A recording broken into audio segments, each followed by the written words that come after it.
this is a motion which goes to the failure of this minister to take responsibility for the devastating crisis in the aged care sector, which has caused death, grief and untold trauma for vulnerable Australians in Australia, vulnerable Australians and their families. And we move this motion, Mr President, because ministers are accountable to the parliament. Ministers are accountable to the parliament. And despite the protection racket being run by Mr Morrison, Senator Colbeck is accountable to this Senate, and Senator Colbeck has been found wanting. How much grief and loss must be suffered by Australians as a result of the incompetence of this minister, when the incompetence of a minister is measured in the sum of lives lost, when the most vulnerable of our older Australians are the victims of this neglect? When does this chamber say someone must be held accountable? When the consequences for Australian families is the death of a loved one. The consequence for the minister responsible cannot simply be a shrug, and I'll take that interjection. You know what is shameless? His failure to take responsibility and your involvement in the protection racket.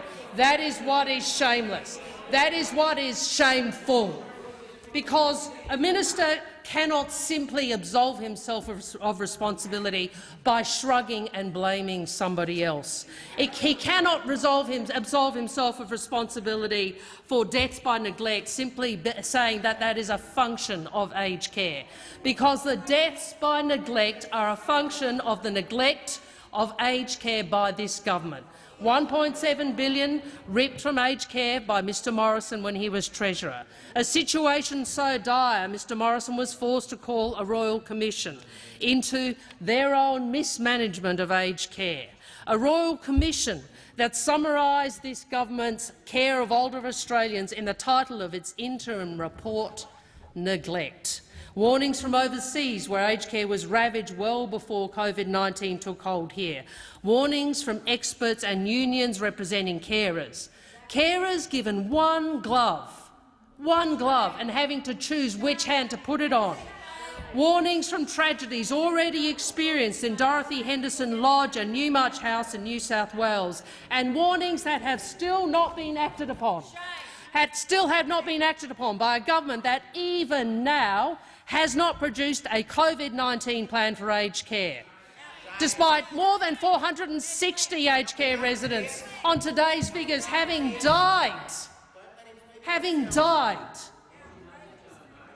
The Royal Commission has said that if this government had acted upon previous reviews of aged care, the suffering of many Australians could have been avoided. And yet, even now, this minister ignores the Royal Commission. Yesterday, this government made more announcements. Senator Colbeck, like Mr Morrison, he loves to list his announcements. But you know what? Announcements don't save lives. It's delivery that matters. It's follow-up that matters.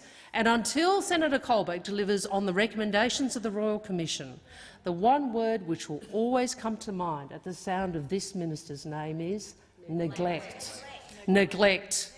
The Royal Commission has warned Senator Colbeck it will take an additional $620 million per year to improve the aged care system, and once again this minister ignores yet another warning. He says, we'll wait and see what the report says, what the final report says. Well, when lives are on the line, when the neglect in the Morrison government's aged care system is clear, why is this minister putting off until later what he knows older Australians need today? But ultimately, this neglect is not just on Senator Colbeck. It's also on Mr Morrison. And we will soon see if it is on every senator opposite. Will they be part of the protection racket Mr Morrison is running for Senator Colbeck? Will they be part of that? Because if they are, the neglect of our most vulnerable older Australians, it is in this minister's name. It is in Senator Colbeck's name. But you know what? It is not just in Senator Colbeck's name. It is in the name of each and every senator who shields him from accountability, who shields him from accountability. There is no one on that side who has confidence in this minister anymore. The Senate should do the right thing and censure this minister.